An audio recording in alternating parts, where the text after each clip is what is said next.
Welcome to Conversations. I'm Muqtadar Khan, your host, and today I'm going to talk to you about President Donald Trump's reactions to the shooting, the tragic shooting of two West Virginian National Guards in Washington, D.C.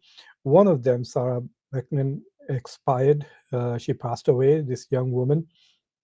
It's truly a tragedy. She was just doing her job, and this guy came all the way from the state of Washington, drove across the country, and then shot her. Another guardsman who is in critical condition. So this was an Afghan who had received political asylum to the United States. He had received the political asylum essentially during the Trump administration, and the Trump administration is the one which gave him the asylum. But he was granted this asylum because he had worked with the United States. He had worked for the CIA in Afghanistan as one of those parallel forces that the US government had created to fight terrorists and extremists, to fight the Taliban, ISIS, and Al Qaeda inside Afghanistan. So, in many ways, there are serious question marks about him. I mean, he worked with the US, so how could he be someone that people generally say, oh, he's a radical Muslim and radical terrorist? I mean, he was working with, obviously, the United States, with a liberal democracy in Afghanistan. So this guy, it's not very clear why he did it yet. There are no motives announced. Donald Trump called it an act of terrorism, but the prosecutors are charging him with first-degree murder because it's premeditated. He intended to kill them and drove across the country to kill them. So he's been charged with essentially as a criminal yet, and he's in their custody, but we have not received any clarity on his motivations. But anyway, we'll see as the law progresses, we will get a better idea of what he intended to do, whether his act was terrorism, was it a mental health issue, or what was the reason why he had to drive all the way to Washington, D.C. and shoot these two National Guards people. But Donald Trump reacted in a very, shall we say, in a very, I don't know what word to use to describe it other than to say it was a massively overreaction. So the first thing he did was completely stopped processing all asylum applications by Afghans. So anybody who is of Afghan nationality, of Afghan origin, has been really stopped from so there are no applications on that. And then he decided to announce. So this is his first announcement, really, was Trump says US permanently pause migration from all third world countries after DC shooting. This is incredible. You know, he says that from all third world countries, and of course he exempts India as well as Pakistan. Uh, Actually, not from this. He does not exempt India. He had another announcement. Let me share that with you. He says, has all asylum decisions after National Guard shooting. And then he made another announcement where he said that people who have green cards from 19 countries of concern, their green card applications will be thoroughly reviewed once again. So basically saying that if there are people who are anti-America, whose culture and values do not fit into a Western civilization, will essentially be, I guess, cancelled. I don't know what they're going to do, but they have announced a review of over 250,000 green card applications by people from 19 countries of concern. Most of them are from Africa and countries from where travel has already been banned in the past by Donald Trump. But he has exempted India as well as Pakistan from this particular evaluation of green cards. But this particular announcement is the announcement that I want to talk about today. And I find that quite interesting and perplexing. Trump says US to permanently pause migration from all third world countries. So the steps that he wants to take is that he wants to stop migration from third world countries. He wants to check all people all over again. He wants to denaturalize people. He wants to deport people, etc. Well, I really don't understand what it is. Donald Trump got elected on two platforms. One was to make America great, to make America's economy successful, to fight inflation that he keeps calling as a Biden inflation, etc. It's nearly a year since he was elected in office. He has already put in about 10 months. The inflation is not going down. People are unhappy. The unemployment has actually increased. So as far as the economy is concerned, most Americans, nearly 70% of Americans, are unhappy with it. And then there is also the risk that health insurances will be lost. Insurances are up, car insurances, health insurances.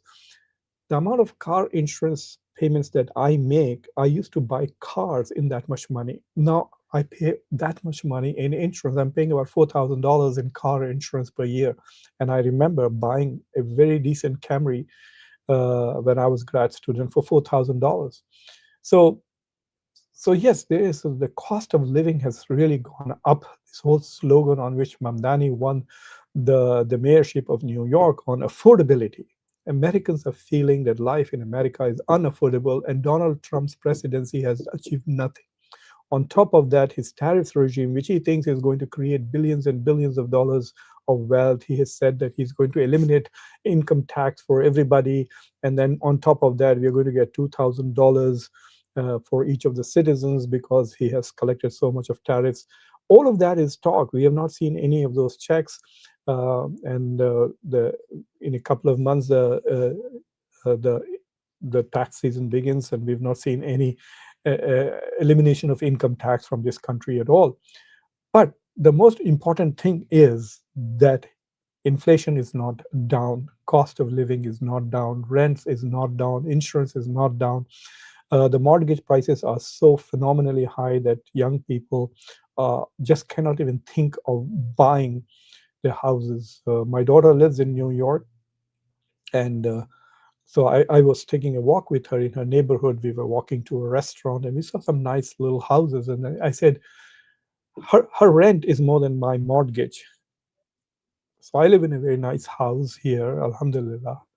But she lives uh, in an apartment, and her rent is more than the mortgage that I pay. And so while we were walking, this is in one of the suburbs in New York, I said, why don't you buy one of these houses, and instead of paying rent, you can pay mortgage? And she says, Abad, do you know how much these things cost?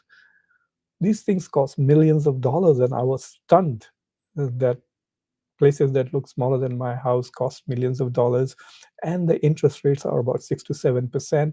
So for young people, even if they have good jobs and are getting paid well, cannot afford to buy a house. So basically what has happened is cost of living in America has gone through the roof, and Donald Trump has done really nothing.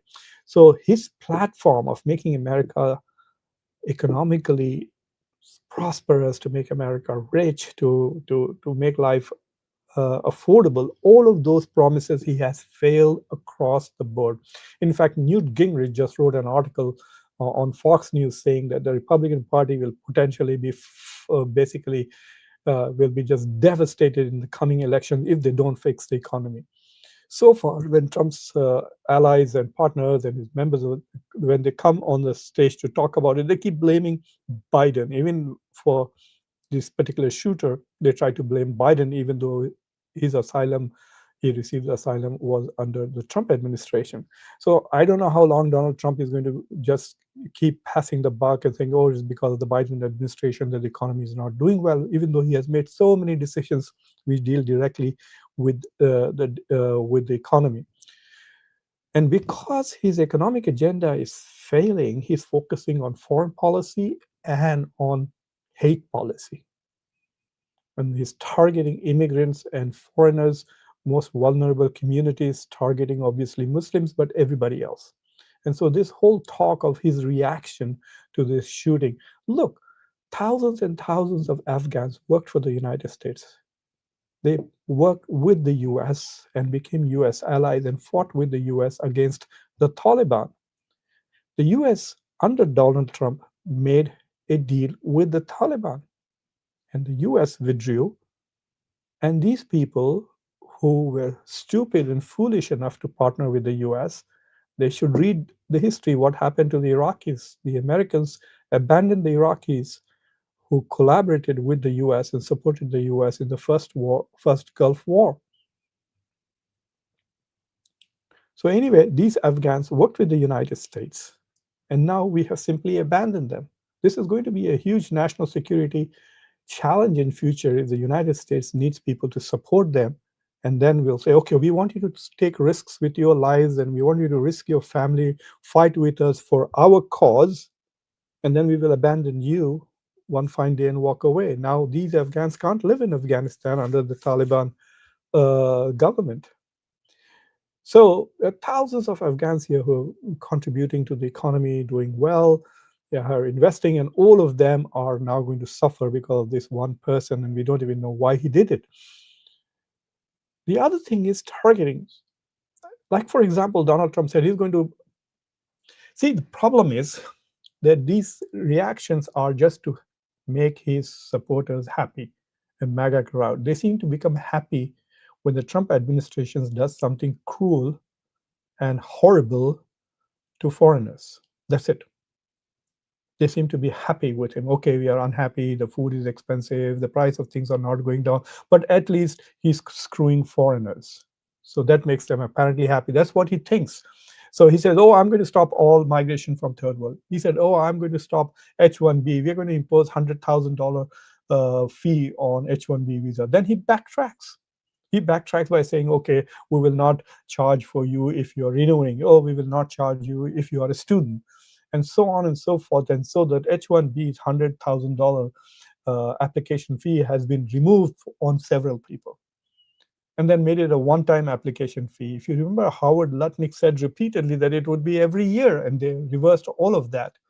And then Donald Trump had this huge moment with on Fox News where he said that Americans do not have talent, and therefore we have to bring people on H1B from overseas, mostly from India. Well, is India a third world country? If you're going to stop all migration from developing nations, will that also be from India? And will that mean there will be no H1B? So, where is the talent going to come, which Donald Trump says is not available in America? This is what his tech companies are saying. This is what Elon Musk is saying to him. This is what probably the CEO of Google and Apple are telling him, and he has convinced now that there is no talent. If the talent is coming from the third world country, is he going to stop all migration from third world country? So I don't know why he would make a statement like that. He thinks that his supporters and his followers are stupid, dumb people who would be so thrilled with him because A, he's not going to act on it, B, he's going to reverse it. The third thing, if you remember, he went after international students and said, oh, why are we recruiting international students? Went after Harvard for having so many international students. And then he says, we are going to have all this vetting. And for a short while, Marco Rubio acted as if he was Dean of Academic Affairs, canceled thousands of student visas. They put all kinds of restrictions, said, we are going to look at uh, uh, your social media, and depending on how you basically, whether you're critical of Israel or not, if you're critical of Israel, we're not going to give you a student visa. So they made all of these criteria, and basically to say, no, we'll keep all the great American universities for American students only, no foreign students, and reduce. For example, 1/3 of Indian students got their visa applications rejected, and then indefinitely did not give appointments to thousands of it in students, mostly people who suffered, people who are suffering as a result of H1B and international students, by and large, are Indians, because India sends a large component of students here, and a lot of people who come here to work are on H1B.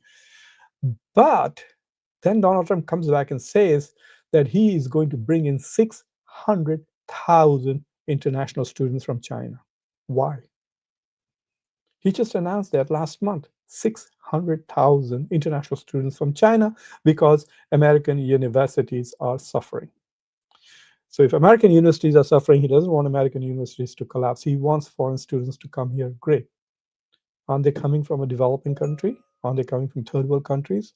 Are the Chinese students compatible with Western civilizations? Because once they are here, they will automatically be eligible to apply for H1B according to his rules, will not have to pay $1,000, $100,000 application fee.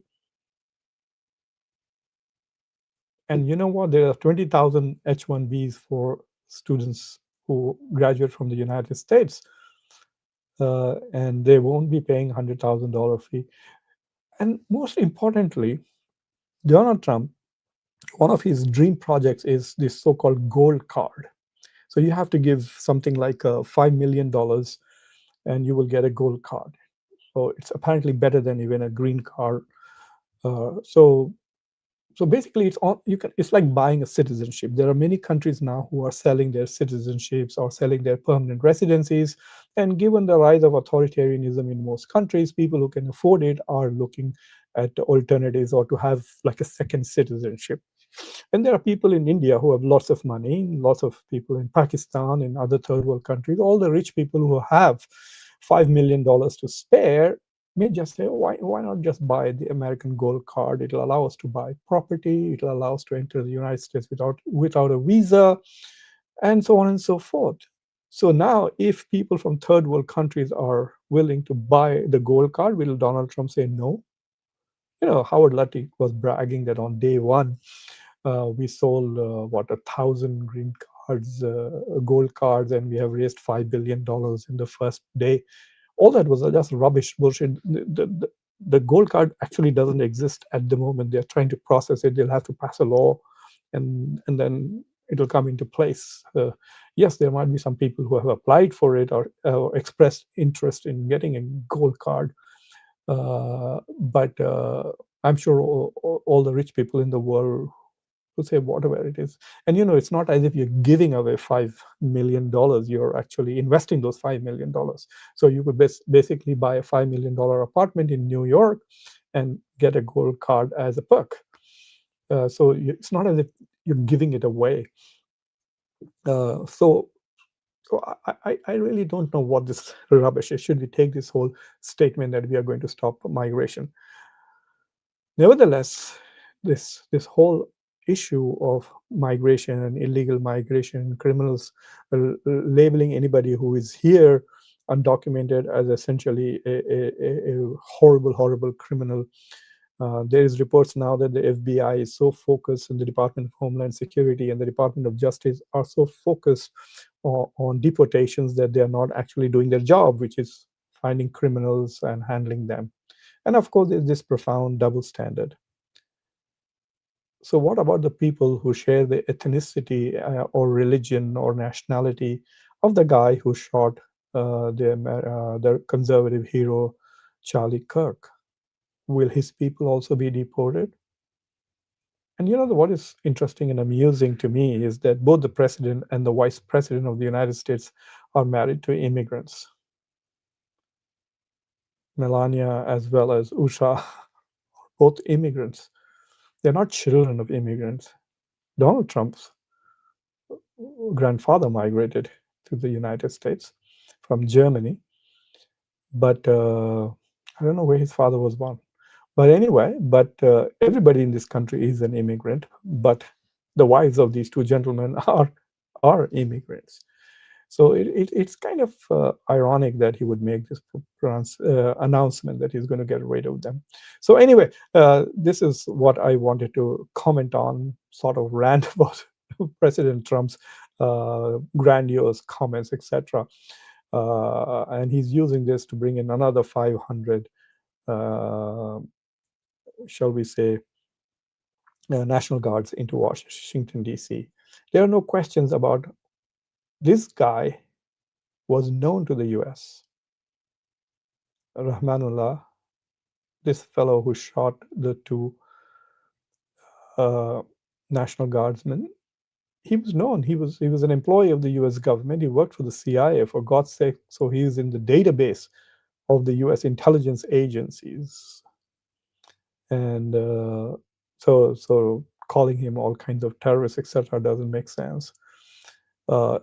Maybe we should ban the CIA because they brought a terrorist to the United States. Anyway, so that's all I wanted to share. Thank you for watching Conversations. If you have not subscribed to the channel, please subscribe to the channel, like this video, press the bell icon, and don't forget to share this with your socio-political network. If there are interesting comments or questions, I'll be happy to answer them. I see there are lots of comments here.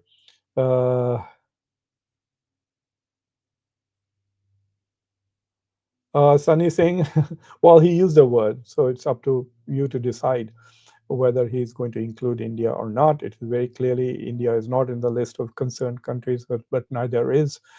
India's per capita GDP is $2,800. It qualifies as lower middle income economy. So clearly, it's a developing country. Maybe you can't call it third world, but that's what he means.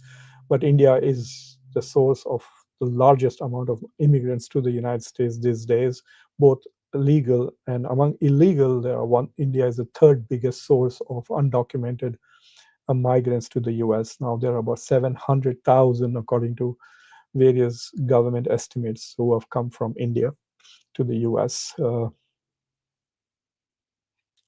Well, the U.S. is sort of attacking Venezuela.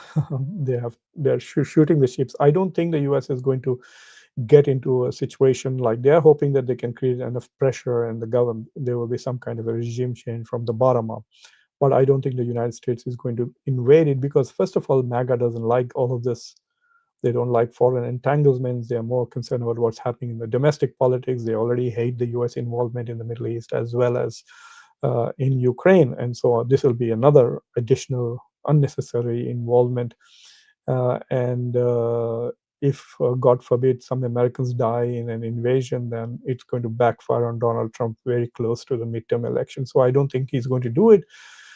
Plus, it will also undermine his claim to, I'm a president of peace. I won the Nobel Prize. I mean, I've never seen anyone demand an award like him.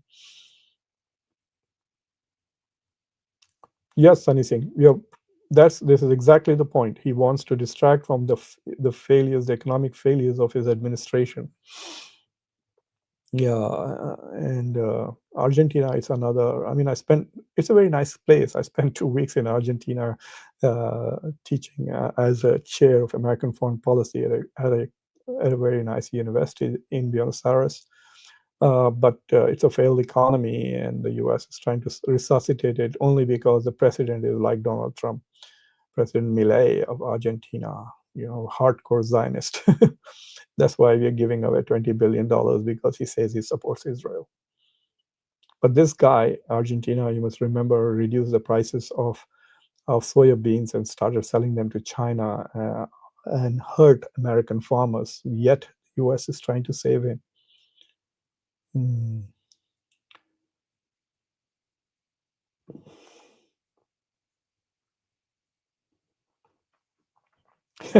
That's a good point. Yeah, I did make that him, and he at least acknowledged now. It really upset MAGA, and I mean, I saw that interview where he said it, and I could see the host. I mean, they are all big fans of Trump, and they're all afraid to be critical of him. But she did look quite upset. So Laura, whatever her name is,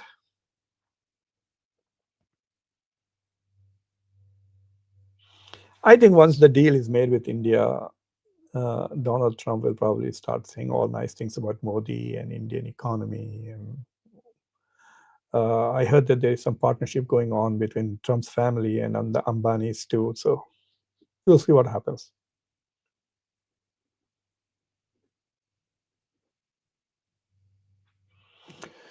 I don't know why Taliban would offer India the Bagram airbase. This would create a huge problem, not only for Pakistan, but for the United States too. If India takes charge of Bagram airbase, it will be the US will see that as a very anti-US move. Not only that, but China will also see that as a very unwelcome move, and the Taliban will immediately lose a lot of support from China, from Pakistan, whatever they get, and make immediate enemies of the U.S. It would be very stupid of that, and India doesn't do much for Afghanistan. Gives them a little money.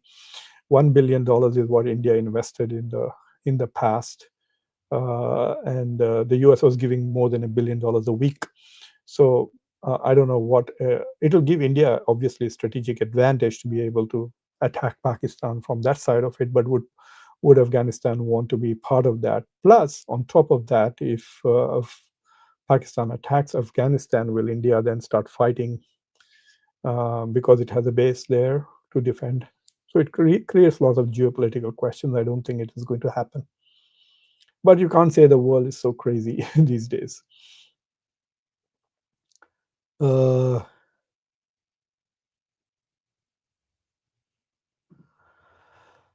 Sunny, I don't know what the deep state is. Yeah, the deep state allowed Trump to win elections. The deep state allowed Joe Biden to win elections. If the deep state is so powerful, then why can't it achieve lots of other things? Uh, I don't know. Deep state is a concept we resort to when we can't explain a particular political phenomena. Yeah, this is a shameless. This administration is very corrupt. I mean, his family is making a lot of money with some of his foreign policy. I mean, Pakistan is a very good example, and the cryptocurrency deal between his family and the Pakistanis is quite clear what's happening there. Hi, Biden damaged the US these past 4 years. Trump only has been in office only 10 months. What do you people expect? Magic? We did not abandon these foreigners. Just don't come here. Must most get on well. We did not abandon these foreigners. We abandoned millions of them there. Yes, Biden was there for 4 years, but this deal was, with Afghanistan was made by Donald Trump. Biden didn't execute the withdrawal well. That's all. But the agreement was with the Taliban was made with Donald Trump. And how long do you think will Donald Trump? Donald Trump said on day one, I will end the war in Russia and Ukraine. Did you vote him because of that? Well, it's 10 months. He hasn't achieved that. He said that the economy will do well. In fact, he's saying that this is the hottest country. Do you feel that this is the hottest country? Why do Americans not find it convincing? And I don't know how long should we wait before we decide that Donald Trump is not doing well.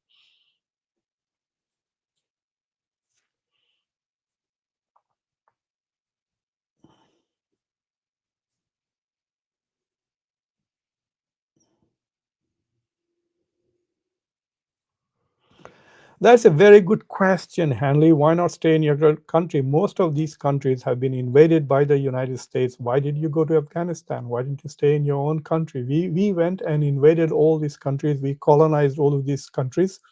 And therefore, there is this return. There is a connection to that.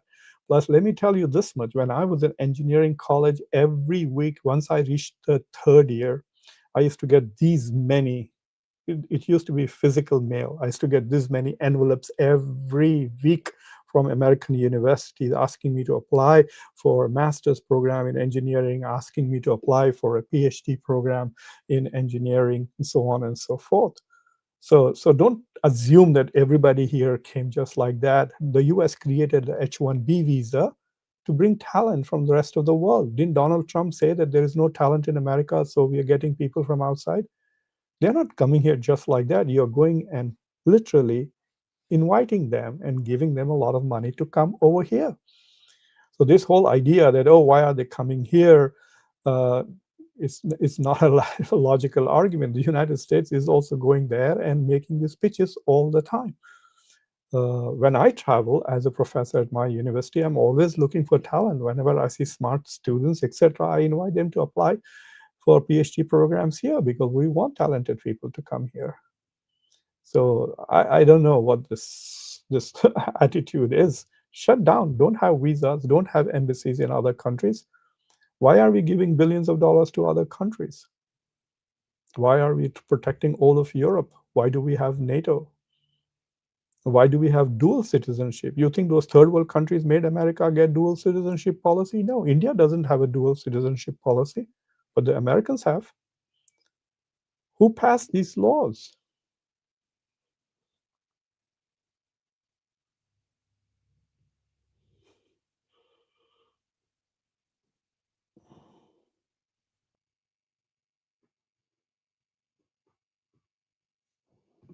Oh, this is a very interesting question. Marjorie Taylor Greene's resignation is very interesting. She's basically she's highlighting the tension inside the MAGA. Donald Trump said America first, but since he became president, everything he's doing in the Middle East is all Israel first. Everything is doing, giving away billions of dollars. When Saudi prince came here, he behind doors tried to pressure him to recognize Israel. what are you, like a paid agent of Israel?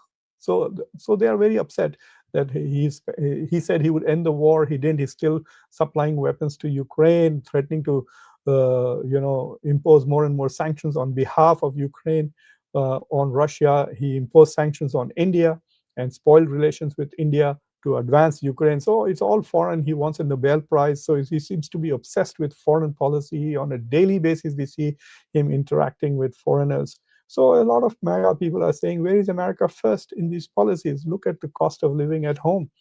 Affordability has become a big crisis at home, and all Donald Trump is doing is trying to make Israel more acceptable in the Middle East, or is trying to work on the sovereignty of Ukraine, etc., or Taiwan for that matter.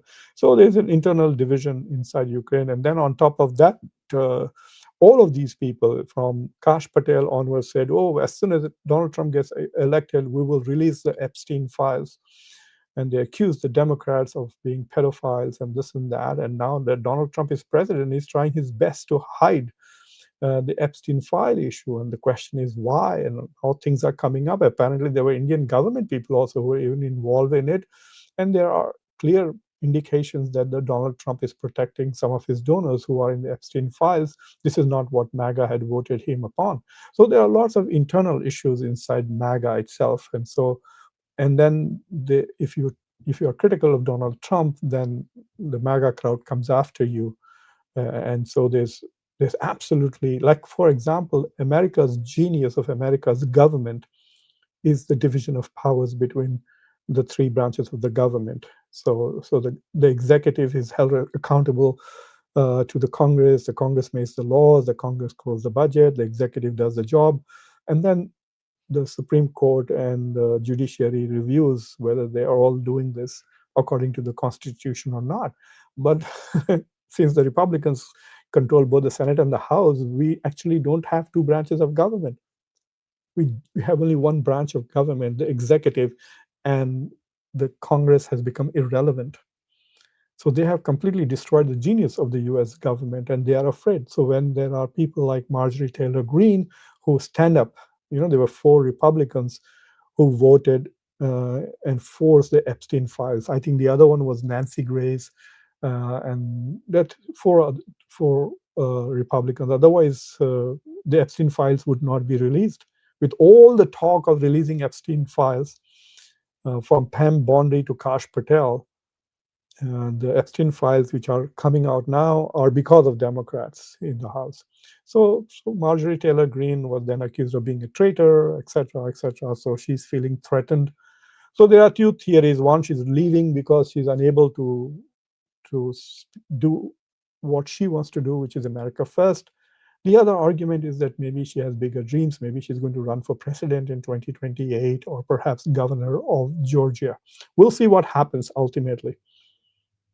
But her resignation date is 2 days after she qualifies for a full pension as a congressperson. So she's being smart about it.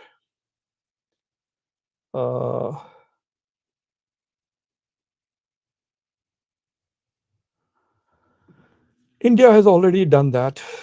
Go and read my article in The Diplomat about how India has preemptively bent the knee. So when Narendra Modi came to the United States in February, he had already reduced tariffs on many goods.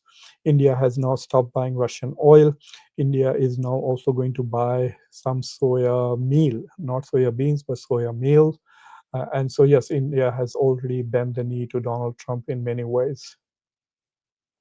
Anyway, thank you for watching Conversations, and please subscribe to the channel, like this video, share this with your social political network. Until next time, I'm your host Muqtadar Khan, and my next video will be on Putin's visit to India, and I also have something to say about what's happening in Ukraine. So please stay tuned. So what's coming next? I did publish an article yesterday in Frontline magazine, based on my visit and my tour of East Asia. I went to Hong Kong, Shenzhen, Beijing, and Seoul. So please read that article. You can read it on the posts on the YouTube channel. If you're watching this on LinkedIn, I have already applied a link to that. So thank you for watching. Until next time, I'm your host Muqtadar Khan. Take care.